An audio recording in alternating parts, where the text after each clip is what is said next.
Iron Mike Tyson is still an absolute savage at 58 years of age, but unfortunately has just lost via unanimous decision to Jake Paul. But, at the end of the day, he's 58 years of age. What were we expecting? Mike Tyson did his thing, got himself in shape in order to fight a 27-year-old who's juiced up to hell. I mean, Jesus Christ. And Mike Tyson, still a savage, does it, got himself in shape, still showed some, solid, sharp head movements as well.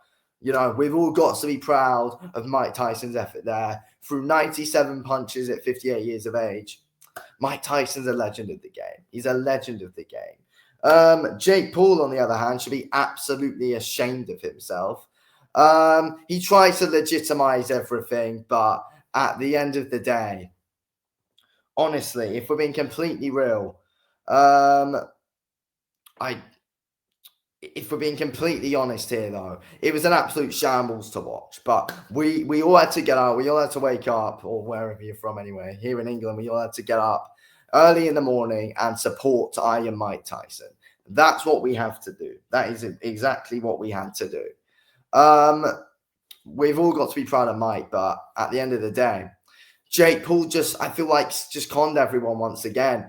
Trying to put on a big show on Netflix, trying to legitimize everything where everything was just an absolute shambles there, to be honest.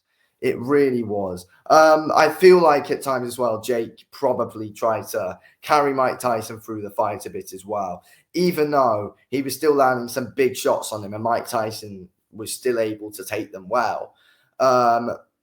Jake Paul kind of carried him through the fight, but Jake Paul also looked absolutely awful. Jake Paul looked absolutely shocking in that fight. He's never looked good. That's the thing. And that just fully confirmed it. He looked awful there. And the thing is with Jake Paul anyway, even if, we might have carried him through the fight, he still fights at a ridiculously slow pace anyway.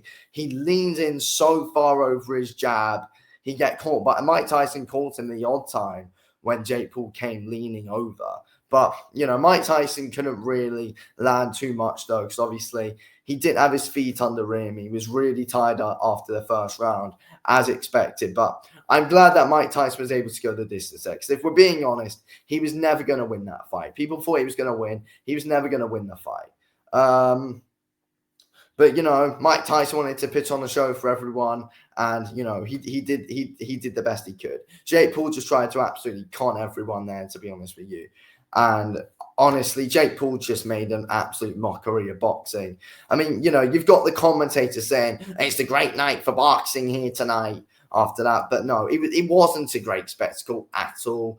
It was a shambles. Jake Paul looked awful. He looked slow. And no matter what, Jake Paul's timing's not great. His accuracy's not great.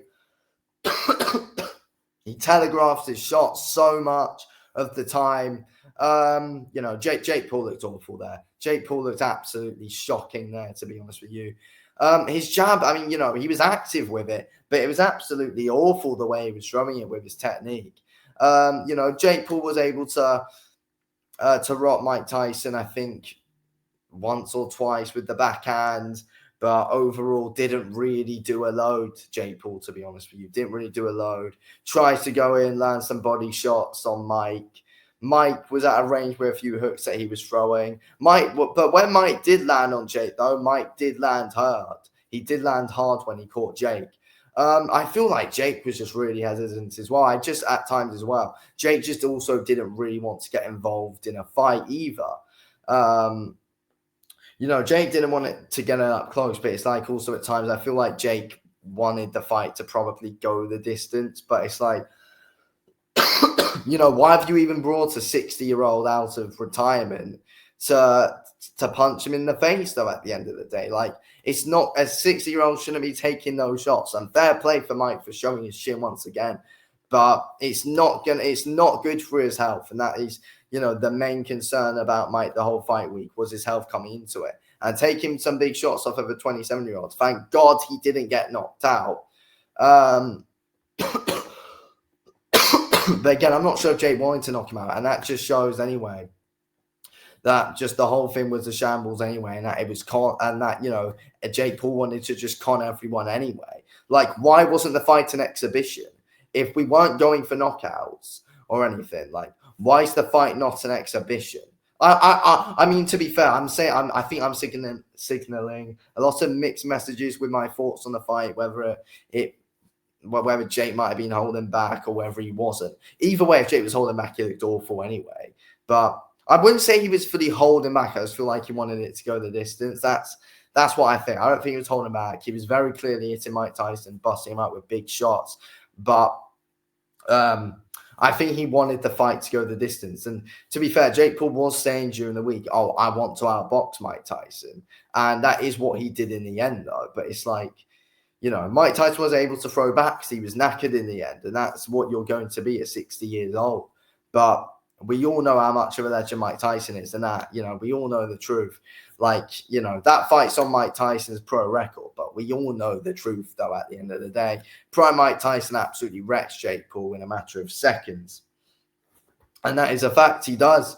Mike Tyson wrecks Jake Paul in a matter of seconds in his prime. But, you know, there was a lot of clinching there, and it was slow paced because you've got a low-level guy in Jake Paul, and you've got Mike Tyson who's 60. So it was obviously going to be a really, you know, slow-paced fight, pretty sluggish as well. And yeah, but I was trying to keep positive the whole fight, of course. And Mike Tyson, as I said, had some good moments when he landed shots. He did. Mike Tyson landed hard every time. And every time Mike Tyson landed, it got you bloody excited. It got me very excited every time Mike Tyson landed a good shot. And every time Mike Tyson did land, it was a good shot every time he did land. And it got me bloody excited, of course, because, yeah, we all love Mike Tyson. We wanted him to do well there. And, you know, I thought he did the best he could. I thought his chin showed. I thought Mike Tyson's defense showed. And I think he did the best he could possibly have done offensively at 58. So, you know, we've all got to be proud of Mike there, though. But with Jake, you know, mentioning Canelo after the fight, I mean, you know, what are you even doing there? He's never going to fight Canelo. It wouldn't surprise me if he tries to fight another older guy. It wouldn't surprise me if he wants to fight like Tony Bellew. But, you know, if Jake Paul fights Tony Bellew, he's making a big mistake because Tony Bellew blasts him out of there. Or if Jake just wants to go back to fighting MMA guys, classic Jake Paul fighting MMA guys. He might try and fight KSI or Tommy Fury. I think he goes down that route, to be fair. You know, get a KSI fight on Netflix or something like that. Get a Tommy Fury rematch on Netflix. You know, that is what Jake could do. But please don't fight another legend of the sport. Please don't do that because you've absolutely ashamed yourself there, Jake Paul. Honestly. Shocking stuff. Shocking performance from Jake Paul. It was a shocking fight, and he was trying to hype it up like it was something. Conned a lot of viewers, even though it was free. For Mike Tyson said at the end of the fight that they wanted to continue. I mean, you know, I wouldn't mind an exhibition against Roy Jones Jr. in a rematch exhibition. Like, it wouldn't, you know, cause any harm, like, seeing it, but you know, Tyson's a legend of the sport. As fans, we want to see him rest up. But if Mike wants to continue, he can continue. This is how I scored the fight, by the way. So round 1, all 10-9 rounds, by the way. Round 1, 10-9 Mike Tyson. Round 2, 10-9 Jake Paul. Round 3, 10-9 Jake Paul. Round 4, 10-9 Jake Paul. Round 5, I actually gave it to Tyson. He lands the big shot. And Jake Paul did nothing in round 5. Round 6, Jake Paul. Round 7, Jake Paul. And round 8, Jake Paul. 78-74, Jake Paul. I scored that fight. But it's like, as well, though, I mean, Jake Paul, I do think Jake Paul's power is massively overrated as well. I do think it is. Jake Paul hypes himself up like he's some massive puncher, but I don't really fully think he is. I really don't think he is. Like, you know, he's been just look at, you know, who he's been fighting. He hasn't been fighting at actual boxers, and when he has, you know, he's lost or, you know, they've been old. So that's the thing about Jake Paul. Jake Paul's just an absolute clown to the sport.